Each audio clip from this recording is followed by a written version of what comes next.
I always loved our family gatherings, or at least I used to. There was something comforting about the chatter, the clinking of glasses, and the soft smell of homemade lasagna that always seemed to fill the room like a warm blanket. It was the kind of familiarity that made me feel safe even if deep down I knew family was never entirely simple. That day, though, I was trying harder than usual to fit in, to appear cheerful and light, even though I had spent the morning thinking about work, bills, and the quiet frustration of running the business that my parents had left me. I arrived a little late, carrying a small dish I had baked the night before, my nerves masked behind a smile I hoped looked effortless. The house was buzzing cousins swapping stories, my aunts fussing over appetizers, and the old grandfather clock marking each passing second with solemn authority. I set my dish on the table and exchanged greetings, laughing where expected, nodding along as relatives told stories I had heard 100 times before. But I couldn't shake the feeling that something was different that day. Something subtle, yet heavy. My cousin Alex, always the confident one, the type who could command a room without trying, appeared from the kitchen doorway, his eyes sharp, calculating. He smiled, but there was a chill beneath it, a certain edge I hadn't noticed before. I instinctively straightened my shoulders and returned the smile, trying to ignore the sudden tightness in my chest. "Hey, congratulations on keeping the business running," he said, his tone casual, almost teasing. "But you know it's really time you handed it over." I froze mid-step, the spatula I had been holding trembling slightly in my hands. "Excuse me." My voice was calm, but my mind was racing. I could hear the faint gasp from my aunt behind me, and a few of my cousins paused mid-conversation. "You heard me," Alex continued, leaning casually against the doorway. "It's been in the family for generations. You're great and all, but it's just not really yours to decide. Don't you think it's time to let someone more qualified take over?" I forced a laugh, the kind that didn't quite reach my eyes. "Qualified?" I repeated, carefully choosing my words. "Alex, did you even read the contract?" His smile faltered just a little. "Contract," he said, feigning ignorance. "You mean the one Mom and Dad signed with the business partners? That's just paperwork. It doesn't mean anything when it comes to family." I stayed quiet for a moment, letting the tension settle in the room like dust. My chest felt tight, but I reminded myself to breathe. I had always been the gentle one, the peacemaker, the one who listened and nodded. But there was something inside me that refused to break, not yet. "Yes," I said finally, my voice soft but firm. "The contract, every clause, every page, I keep it with the lawyer. It outlines ownership, responsibilities, and legal rights. It's not just a piece of paper, it's what protects the business and everyone connected to it." Alex laughed nervously, trying to cover it with casual humor. "You're taking this way too seriously. It's family, what could possibly go wrong?" I smiled again, but this time it wasn't nervous. It was measured, deliberate. I had learned early on that sometimes the strongest reactions were silent, composed ones. I didn't need to yell, argue, or threaten. I only needed to stay steady, let the truth unfold at its own pace, and trust that reality had a way of speaking louder than any argument. The room was quiet now. I could feel eyes on me, curious, anxious, a few tinged with doubt. I wondered how many of them had really noticed Alex's subtle maneuvers, the way he tried to bend situations to his will while hiding behind charm. I realized that most people were polite by habit, not loyalty. I took a deep breath and let my gaze sweep the room slowly, deliberately. "I've spent years building this business," I said, my voice calm, almost conversational. "It's not just numbers on a page. It's our employees, our clients, the people who trust us every day. And no, Alex, that trust isn't something you can just take over with a smile and a suggestion." He shifted uncomfortably, and I noticed my uncle muttering something under his breath, while my grandmother's eyes seemed to pierce straight through me, full of pride and quiet worry. I smiled once more gently, as if to reassure them, and maybe myself, that I wasn't afraid. At that moment, the weight of the day, of the family, of the quiet battles I had fought alone, pressed down on me. But I held my ground. I didn't need anyone to fight for me. Not yet. I only needed patience, awareness, and the calm strength I had been cultivating for years. Little did I know, the next 30 minutes would shift everything. Alex's challenge was only the beginning. And when the auditor walked in, I would see just how loudly truth could speak, without raising a single voice. After Alex's comment, the room felt different, thicker, heavier. Conversations that had been easy and warm now stumbled over careful words. Laughter felt forced, like a borrowed mask. I tried to continue with small talk, exchanging pleasantries with cousins and aunts, but every sentence felt like a fragile thread ready to snap. Alex lingered nearby, leaning against the doorway with that same smug confidence, as if I were merely playing a part in his performance. I couldn't tell if he believed he had the upper hand, or if he was simply testing boundaries, poking at me to see if I would falter. I reminded myself this wasn't about proving him wrong in front of the family. It was about protecting something I had worked for, something I had nurtured with patience, late nights, and sheer persistence. Then the sound of the doorbell cut through the tension. Everyone paused, turning their heads. My heart skipped a beat as I recognized the firm, measured steps I had been expecting. I had called the auditor earlier that week to finalize some financial documentation, an ordinary precaution for a business of this size, but I hadn't expected the timing to align so perfectly with Alex's confrontation. Here she is. I murmured under my breath, not looking at anyone in particular, and excused myself to the foyer. My pulse was steady, but my mind raced with calculations, possibilities, and the quiet satisfaction of knowing that truth had its own timing. The auditor, Ms. Jennings, greeted me with a warm, professional smile. She was precise, poised, and utterly neutral, a woman who dealt in facts, numbers, and evidence rather than emotion or hearsay. "I hope I'm not interrupting anything," she said politely.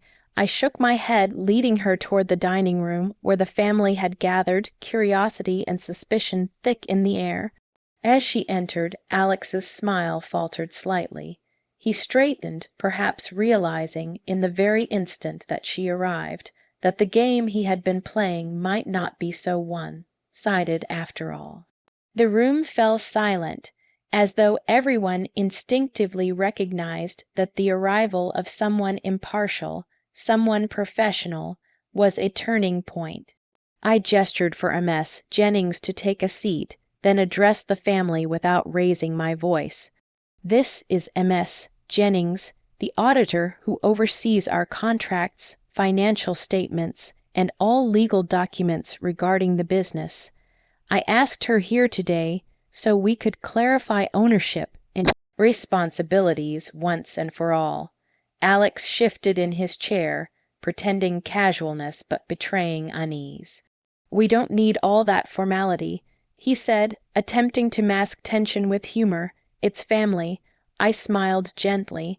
"Yes, it's family, and sometimes family means we have to be precise so misunderstandings don't fester into problems." I gestured toward Ms. "Jennings, would you like to explain?" The auditor nodded, pulling out a neatly stacked folder. Her pen tapped lightly against the table as she opened it and began to speak, her voice calm, professional, and deliberate. "According to the signed agreements, the business was left to you without any shared ownership clauses. All operational authority and legal rights fall entirely under your name. Any suggestion to the contrary is incorrect, whether spoken in jest or in earnest." A subtle ripple of shock passed through the room. I glanced around and caught the small, telling reactions. My aunt stiffened, Some cousins exchanged glances, and Alex's jaw tightened almost imperceptibly. He had assumed that charm and entitlement could bend reality, but contracts and facts didn't care about charm. They didn't care about ego. I let the moment hang quietly, letting the facts speak for themselves. There was no need to gloat, no need to add commentary. Truth, after all, carried its own weight. And in that silence I felt a quiet swell of vindication. Not the brash, triumphant kind, but the deep, steady reassurance that comes when you stand grounded in reality. Alex finally spoke, though his voice was lower, more measured. I didn't realize it was all so clear, cut. His attempt at casualness sounded hollow. He knew that the room had shifted, that the balance of authority was no longer in question. I simply nodded. It's all very clear, and I hope we can move forward with understanding and respect for each other and for the business. There was a pause, the kind that fills the air when tension doesn't quite know how to dissipate. Some relatives smiled awkwardly, others fidgeted, and Alex leaned back, still trying to appear unbothered. But I noticed the subtle cracks, the fleeting doubt, the quiet realization that manipulation has limits. As a mess, Jennings gathered her things and prepared to leave. I felt an unexpected calmness settle over me.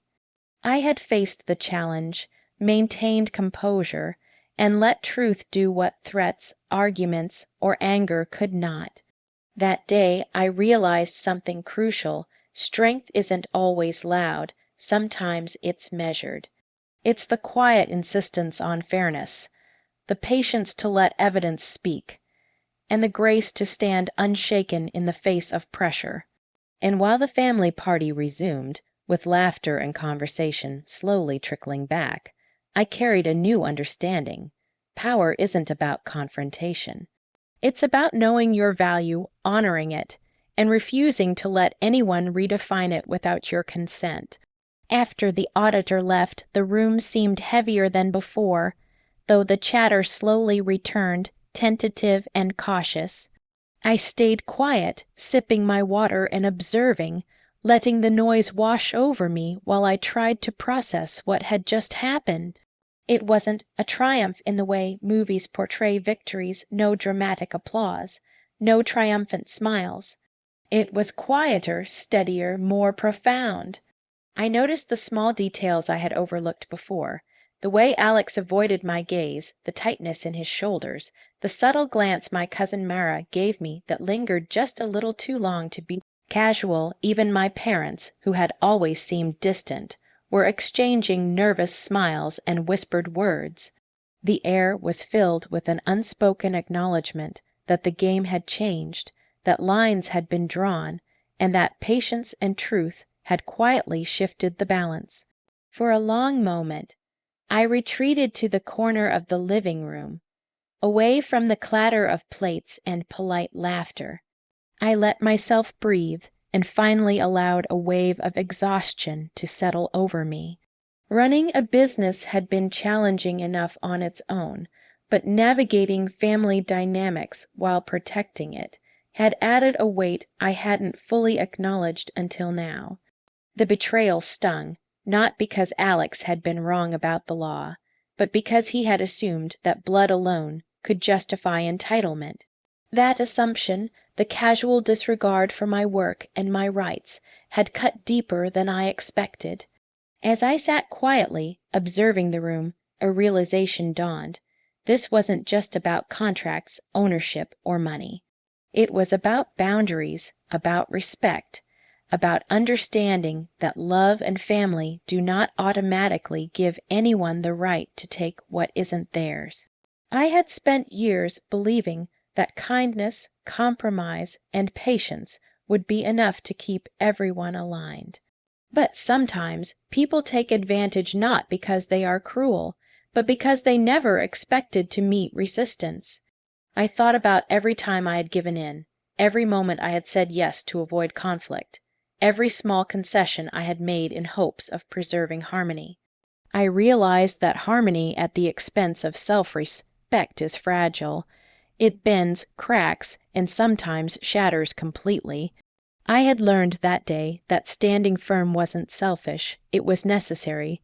Later, I overheard Alex speaking quietly to a few cousins, his voice low, almost defensive. "I didn't think she'd handle it like that," he said. I caught only fragments of the conversation, but the message was clear. He had miscalculated, assuming charm and entitlement could overpower reality. It was then that I began to see a pattern I had long ignored. Family loyalty is not always consistent. It is often conditional, tied to convenience, perception, or self-interest. That realization hurt more than any argument could have, because it required me to look at people I loved with honest eyes, not through the lens of hope or expectation. I understood in that quiet moment that emotional truth matters far more than appearances or polite assurances. I didn't need to confront anyone further. I didn't need to justify myself again or recite facts for the room to hear. Silence was my ally. Observing without reacting allowed me to understand the subtle ways people maneuvered around honesty, the little cracks in their facades. I began to accept that while I couldn't control their choices, I could control my response, my dignity, and the integrity of my actions. By the time the party started winding down, I felt a sense of calm I hadn't expected. The storm of tension, confrontation, and anxiety had passed. What remained was quiet confidence, the knowledge that I had done the right thing, that I had protected the business, and that I had maintained my composure. I realized that strength didn't always need to be loud or forceful. It could exist in quiet, deliberate action, in letting truth reveal itself without theatrics. Walking back to my car later, I glanced at the family home one last time that evening. The lights were warm, the laughter faint but steady. I understood that the relationships in that house would never be exactly the same, and that was okay. What mattered was that I had drawn a line, that I had upheld boundaries, and that I had protected both the business and myself. For the first time, I felt a sense of inner peace. I hadn't won a dramatic battle. I hadn't humiliated anyone. I had simply acted with clarity, patience, and quiet strength, and sometimes I realized that is the most powerful victory of all. The days after the family party were strangely calm. There was no dramatic confrontation, no heated arguments, just a subtle, almost imperceptible shift in the atmosphere. Alex avoided discussing the business entirely, and I didn't need to chase him down. The boundaries I had quietly set, the combination of truth, patience, and calm authority, spoke for themselves. I returned to the office that Monday morning with a strange sense of clarity. The weight that had been pressing on my shoulders for weeks felt lighter. I walked through the familiar hallways of the business, greeting employees with a genuine smile, listening to their updates, and feeling a sense of pride in the life I had built. It wasn't just about ownership or legal rights anymore. It was about stewardship, about the responsibility I had embraced and nurtured over the years. I reflected on the family gathering often, replaying moments in my mind. Alex's surprise when the auditor arrived, the subtle widening of his eyes, the way some relatives had shifted in their chairs. It wasn't vindictive satisfaction I felt. It was quiet understanding. I realized that control, charm, or even entitlement cannot override truth and consistency. People may try, but in the end, reality has a way of asserting itself, sometimes gently, sometimes abruptly, but always unmistakably. In the weeks that followed, the subtle consequences of that day became clear. Alex tried to bring his charm to the business, casually offering helpful suggestions during meetings, but employees politely reminded him of the chain of command. Clients who had once entertained his input now deferred to me, recognizing my steady hand and thorough understanding of the business. He realized, slowly, that influence isn't inherited or demanded, It's earned, and mine had been earned through years of commitment, dedication, and quiet resilience. I also began to notice the effect on myself. I felt stronger, not because I had won or proved anyone wrong, but because I had acted with clarity and integrity. I had honored my own values, and that honor was something no one could take away. I no longer doubted my instincts, my judgment, or my ability to protect what was mine both materially and emotionally. The internal calm was deeper than any fleeting triumph. It was a sense of alignment with who I truly was. One afternoon, I received a message from my grandmother. She wrote simply, "I'm proud of how you handled everything. It wasn't loud, but it was brave." I read her words slowly, savoring each one. It was a reminder that sometimes the quiet victories are the most profound. My grandmother understood that courage doesn't always roar. Sometimes it speaks softly, through restraint, patience, and dignity. When I saw Alex again, he tried to meet my eyes, to offer some semblance of reconciliation. I nodded politely. "I hope we can move forward," I said. My voice was calm, warm, but firm. I didn't need to lecture him, belittle him, or seek revenge. I simply reinforced that respect is earned, boundaries are non-negotiable, and I would no longer compromise my peace to placate entitlement. He understood, perhaps not fully, but enough. The business continued to thrive, and with it, my confidence grew. I began mentoring younger employees, teaching them not only about operational skills, but also about integrity, respect, and emotional resilience. I realized that success isn't only measured in numbers. It's also measured in the quiet assurance that you have stayed true to yourself, even when others question your right to do so. Looking back, I see that the events at that family party were not an obstacle but a turning point. I learned that betrayal does not have to break you. Observation, patience, and calm decisiveness can turn it into a lesson in strength. I also realized that dignity is not about winning over others. It's about never surrendering your inner authority, your sense of self, and your values. That evening, as I sat in my office, reviewing reports and planning for the future, I allowed myself a small, contented smile. I had kept the business, yes, but more importantly, I had kept myself. I had maintained my integrity, my calm, and my emotional strength. And that, I thought, is worth more than any argument, confrontation, or fleeting victory. Sometimes the loudest victories are quiet. Sometimes the greatest justice is patience. And sometimes the most profound peace comes from knowing that you stood your ground, not through anger, but through wisdom, clarity, and unwavering self-respect. I leaned back in my chair and exhaled, feeling an inner calm that I knew would last a lifetime. I hadn't just defended a business, I had discovered the strength that comes from trusting yourself and refusing to let anyone redefine your value. And in that quiet, steady moment, I finally felt whole,